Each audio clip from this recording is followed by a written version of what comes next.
菲律宾阿克兰省自1956年设省到现在，伊伫往来签米织布有名，而且该基个嘛被联合国教科文组织列入去无形的文化资产。台南甲伫阿克兰省伫个文化观光的领域互动密切。去年嘛，曾经组团来台湾参加大台南的旅展。即届市长回访，除了向着米拉佛罗斯省长来表达建省70周年的祝贺，同时嘛走访各城市的活动单位，参加长滩岛的大型观光的活动。来一个观光名胜景地，来这个行销台南的观光。对，这看到我背后这么多都是台南的物产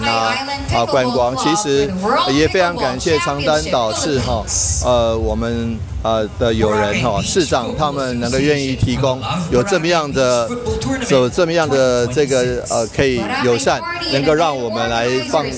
摆台南的摊位来行销台南。那这我背后是活动正在进行，然后主持人正在介绍。那我旁边还有台南的风帆那可以说台南是花了蛮多精神在这边来行销，因为菲律宾长滩岛是一个他们的观光旅游胜地。我们也谢谢